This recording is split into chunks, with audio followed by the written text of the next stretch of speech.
Ahora a Graciela Morgade, que es doctora en educación por la Facultad de Filosofía y Letras de la UBA.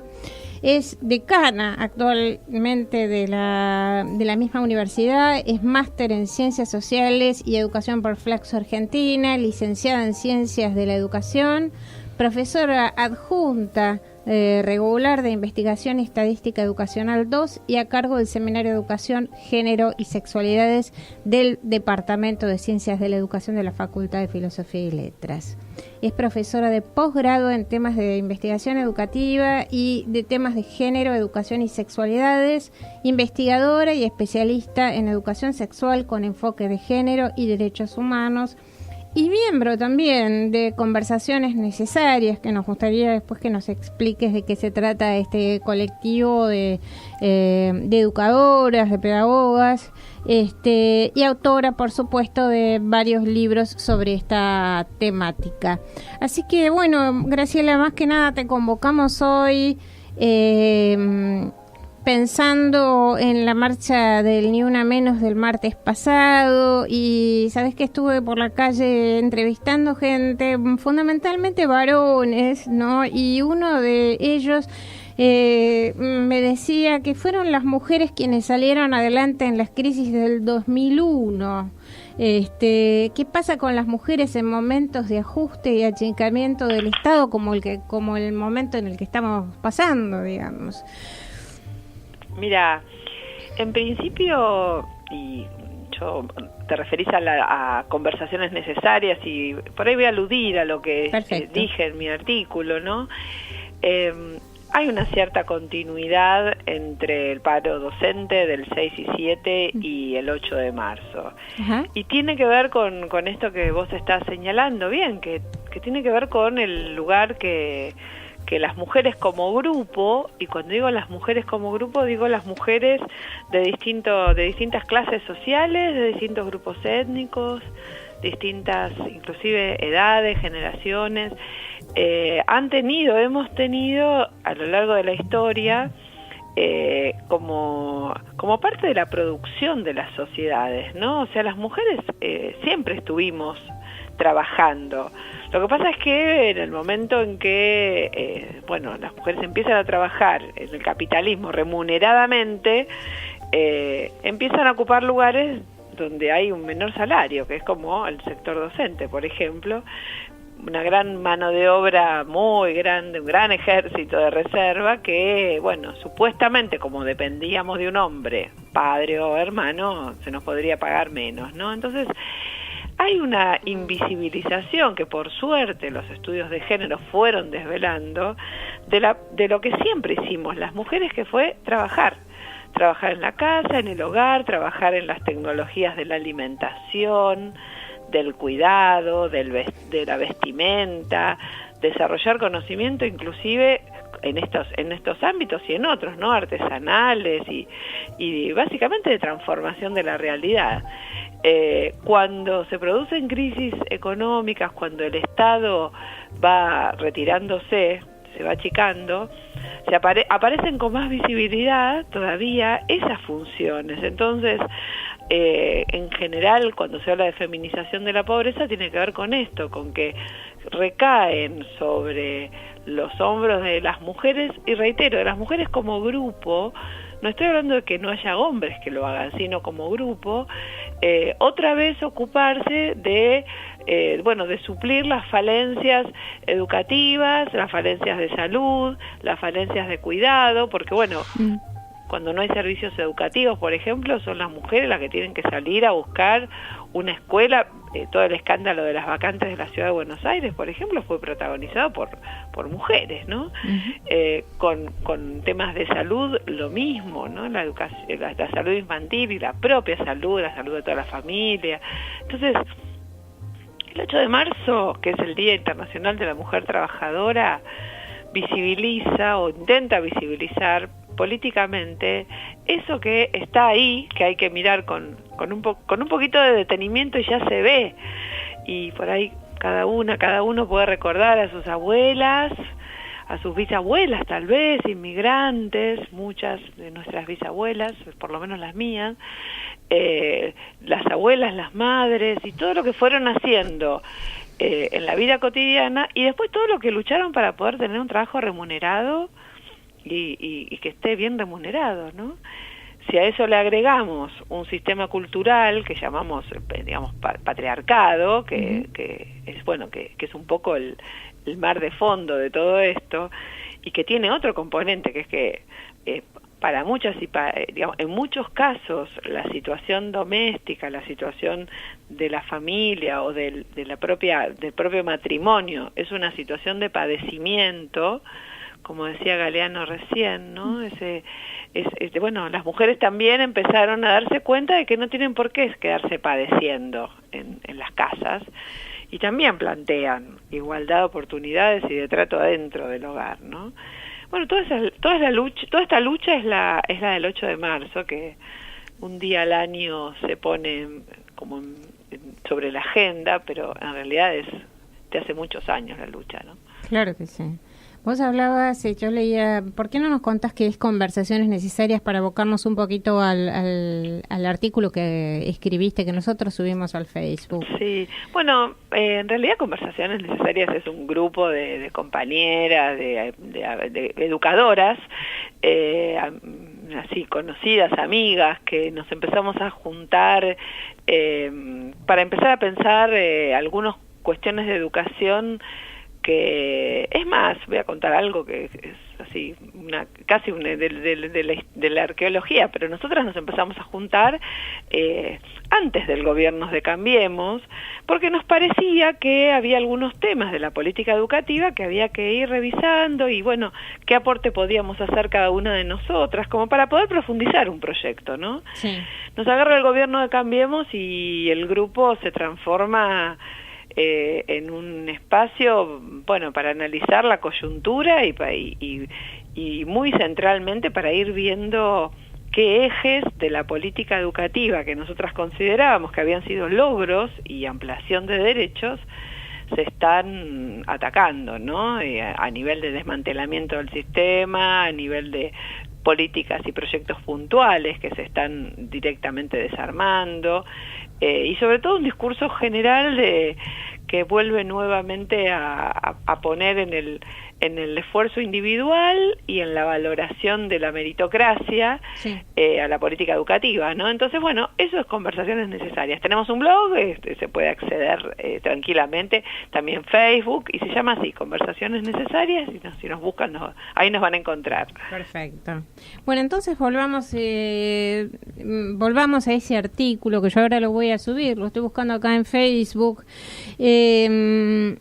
Vos hablabas justamente de la docencia, ¿no? Y hablabas de que, bueno, ya desde los inicios del sistema educativo las mujeres mayoritariamente o casi exclusivamente, digamos, conformaban la masa trabajadora, digamos, en las escuelas, en el sistema educativo en general, ¿no? Sí, así es. Y ya en esa época estaba perfilada, digamos, una fuerte división sexual del trabajo entre el mundo del trabajo remunerado y el hogar y lo doméstico, digamos, masculino y femenino respectivamente. ¿Podemos ampliar un poquito esto, sobre todo en relación al tema de la participación de las mujeres, digamos, del trabajo de las mujeres dentro del sistema educativo? Claro. Bueno, es un proceso que se dio en Argentina muy particularmente, porque, bueno, tu programa es un programa reconocido, es un programa de educación, y seguramente de lo que estoy hablando todas las personas que escuchan tienen alguna idea, ¿no? Uh-huh. Cuando mirás el sistema educativo, el nivel inicial y el nivel primario en particular, ves una enorme mayoría de mujeres trabajando, ¿no? Uh-huh. Entonces, bueno, yo hace muchos años, hace un montón, me pregunté qué tendrá que ver esta condición femenina con la altísima proporción de mujeres en el sistema educativo. Una proporción que se mantuvo siempre, porque si bien a veces se dice antes había más varones, fui a mirar estadísticas, las series históricas, que no son muchas, pero hay, y nunca las mujeres fueron menos, por lo menos en la escuela primaria, menos del 85%, o sea, siempre hubo una gran mayoría femenina que se mantuvo durante 150 años, desde fines del siglo XIX, cuando se crean las escuelas normales, todo el siglo XX y aún en la actualidad. Entonces, bueno, mi hipótesis de trabajo fue, hay una fuerte vinculación entre la condición de las mujeres, la condición femenina y el trabajo docente, ¿no? Sí. Y entonces, haciendo primero un trabajo histórico, un trabajo de fuentes, lo que encontramos y lo que encontré fue que cuando empieza a pensarse en la organización del sistema educativo, y ahí obviamente Sarmiento tiene mucho que ver, y también, bueno, Avellaneda, o sea, los presidentes de los fines del siglo XIX empezaron a estimular que las mujeres fueran a ser docentes. ¿Y por qué? Porque por una parte había un interés en que las escuelas tuviesen, y algo que por ahí se dice la dulcificación, ¿no? Que tuviesen ese sesgo, ese sello maternal que caracterizaba a las mujeres, ¿no? Primer tema, las mujeres son, son sensibles, son expresivas, son afectivas. Primer prejuicio, obviamente, ¿no? Lo que pasa segunda mamá.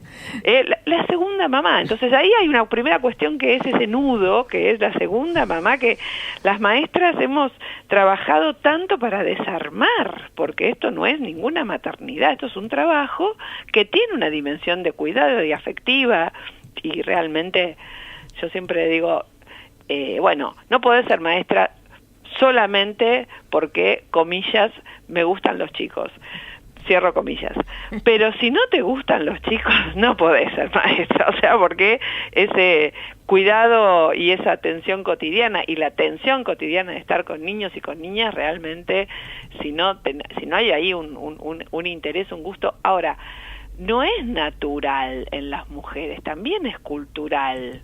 Hay algo muy fuerte y ahí es donde viene la cuestión de la división entre el mundo privado y el mundo público, ¿no? Las mujeres en el hogar, educando a los niños y las niñas, en un momento de la producción en que se va dividiendo la fábrica, la parte, el afuera, digamos, o podríamos llamar, algunos dicen el mundo público, ¿no? El afuera de la casa y el adentro de la casa, y el adentro más que nada para la reproducción, porque si nosotros pensamos en la vida del campo, no había una adentro y una afuera, por ejemplo, cuando la casa de campo se hacía todo en el mismo lugar, digamos, ¿no? Entonces, uno es la segunda mamá, las mujeres que estaban en la casa y que supuestamente eran dulces y afectivas. Otra cuestión no menor es la económica, que es, además se les puede pagar menos, y esto está dicho, lo dijo Avellaneda, Nicolás Avellaneda, se les puede pagar menos. ¿Por qué? Otro supuesto, porque dependen de un hombre, el padre o el marido, pero siempre en una situación de dependencia. Y la otra cuestión que también es notable, es que no había muchas otras tareas, muchos otros trabajos decentes, vamos a decirlo así, posibles para las mujeres, porque si pensamos las tareas femeninas, el trabajo remunerado, estuvieron históricamente, por supuesto que esto ha ido cambiando, ligados con las cuestiones del cuidado, con las cuestiones más que nada del contacto con otros y con otras, ¿no? Las enfermeras, las maestras, las secretarias, esos lugares femeninos subordinados en general a un poder masculino. Yo creo, y ahí tenemos algunas controversias con algunas compañeras, compañeros que se dedican a estudiar estos temas. Para mí fue contradictorio, este proyecto. Para las mujeres fue bueno porque pudimos acceder a un trabajo remunerado y, si se quiere, extradoméstico, ¿no? Pero por otro lado, la misma escuela mantuvo algunas características también vinculadas con lo femenino que le fueron en contra a las mujeres, porque, y ahí viene la otra cuestión del sistema educativo, ¿no? Cuando se dice el trabajo de pocas horas de las maestras, Hoy mismo estaba leyendo el Clarín, estaban criticando, por supuesto, que los gremios docentes no aceptan la propuesta, y ponen maestro simple y entre paréntesis la cantidad de horas. 4 horas. Claro. Jornada simple, entre paréntesis, 4 horas. ¿Cuál es la necesidad de decir 4 horas? Que es qué poco que trabajan. O sea, hay algo del trabajo docente que también se parece a trabajo femenino, porque tiene toda una parte invisible, que es la parte que se hace en el hogar, la parte que se hace los fines de semana, que es la preparación, que tiene que ver con esa otra jornada docente, ¿no? Si además miramos el sistema durante mucho tiempo, la conducción del sistema, de los sindicatos y quienes escribían los libros, los pedagogos, también fueron varones, ¿no? Graciela, te propongo un minutito de corte, vamos a escuchar a Susana Vaca, María Landó y volvemos 5 minutos más contigo, ¿te parece? Sí, perfecto. Graciela Morgade está en el teléfono esperándonos, y acá mi compañero Daniel Ferro quería hacerte una pregunta. Hola Graciela, mucho gusto y muchísimas gracias por participar en Sintonía. La verdad que impactante escucharte, así que me permito intervenir en esta conversación de mujeres. Adelante, adelante. Y me quedaba con esto que comenzabas a plantear de esta simetría, ¿no es cierto?, en estas estadísticas y de presencia de las mujeres, en particular en la docencia. Yo soy maestro, trabajo como dire de una escuela de aquí de la ciudad, en la Villa 2124. Y coincido con vos, porque aparte es evidente, ¿no es cierto?, la presencia de mujeres en las escuelas, alta presencia y baja o escasa presencia de varones, ¿no es cierto? Uh-huh. Y en relación a este tema, me preguntaba y quería compartir con vos esta reflexión o pregunta, ¿no? En relación al 8 de marzo, particularmente en los sindicatos más representativos, del cual yo soy también afiliado, costó bastante concretamente convocar un paro, ¿no es cierto? Hubo una adhesión, hubo un planteo inicial de cese de actividades, pero convocar al paro fue bastante dificultoso. Justamente, el 8 de marzo. El 8 de marzo, exactamente. Entonces, en ese sentido quería alguna apreciación tuya, ¿no es cierto? Mira, no sé, con la edad uno se pone autorreferencial porque como pasé tantos años, vos sabés que yo hace casi 30 años que trabajo, durante 20 años investigué el tema de la docencia como trabajo femenino. Uh-huh. Y esto que conté tiene mucho que ver con distintas investigaciones. De hecho, trabajé al final con la experiencia de mujeres directoras de escuelas, uh-huh. ¿no? Y encontré muy poco eco siempre en el gremio docente. Uh-huh. Y tengo algunas hipótesis, ¿no? A pesar de que el gremio docente es un gremio femenino, exacto, es un gremio en el que la crudeza del mercado de trabajo no se vive tanto. Uh-huh. Porque el sector docente tiene un estatuto y tiene el principio de igual remuneración por igual tarea. Entonces no pasa en el sector docente que dos personas que hacen el mismo trabajo que pasa en las empresas ganen distinto. Entonces ya la primera cuestión es esa. Y en general los gremios del Estado tienden a proteger más a los trabajadores y en este caso a las trabajadoras que el sector privado. Entonces no es solo el tema remunerativo, sino los derechos laborales, las posibilidades de licencia. O sea, es un sector, reitero, por un lado el sector del Estado y por otro lado el gran sector que tiene que ver con las luchas docentes, digamos, de las reivindicaciones de condiciones de trabajo. Entonces, ya no se vive con tanta crudeza. Otra parte también es un tema cultural, que es la naturalización de algunos de estos procesos.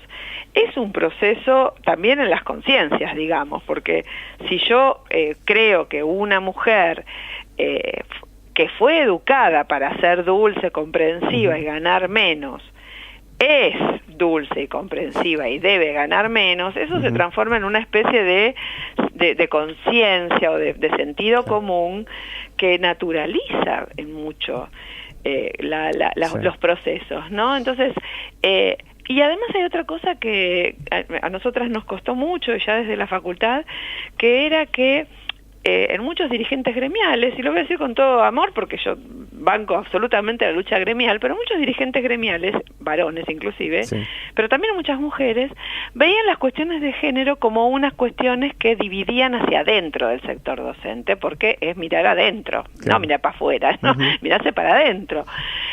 Por eso celebré muchísimo, y lo digo en mi nota de conversaciones, sí, la intervención de Sonia Leso en página 12, cuando dice, bueno, ¿qué tiene que ver la lucha de docentes con la lucha del 8 de marzo? Claro. Y va poniendo justamente los temas que hacen que la condición femenina de las maestras entren en tensión, porque por un lado está la cuestión de las licencias por violencia de género, por otro lado está, bueno, ¿quién cuida a los hijos y las hijas de las maestras, ¿no? ¿Qué pasa cuando se enferma un hijo, una hija, o un padre, una madre, un adulto? Porque también las mujeres nos dedicamos a cuidar de los ancianos. Lo planteas en el artículo, claramente. Exacto, entonces se va viendo los puntos en común de la lucha gremial. A mí me gustaría que se vea, y yo lo planteo en otro trabajo, cómo también hay una subordinación intelectual en el trabajo docente, pero bueno, eso será un camino que tendremos que ir recorriendo juntas. Seguramente. ¿No? Graciela, la verdad que tenía un montón de preguntas más para hacerte, teníamos acá, pero se nos va el tiempo y tenemos otros entrevistados. Nos gustaría seguir conversando con vos sobre estos temas, más allá del 8 de marzo como fecha fundamental para las mujeres, pero bueno, los tiempos se acotan acá en la radio y me encantaría que estuvieses en otro momento del programa, en otra circunstancia, y bueno, y estás invitada para participar acá en Sintonía Educar en otra fecha y seguir hablando sobre estos temas tan importantes para todos. Todos los sábados de 9 a 11. Sí. Bueno, gracias a ustedes por convocar, está el blog, y bueno, tal vez si alguien se quedó pensando en estas cuestiones, eso tiene que ver con que ustedes hacen un programa que está muy comprometido con la educación, así que yo les agradezco mucho que me hayan llamado. Gracias, Graciela. Un abrazo muy, muy grande para vos. Un abrazo. Gracias, un abrazo. Hasta pronto.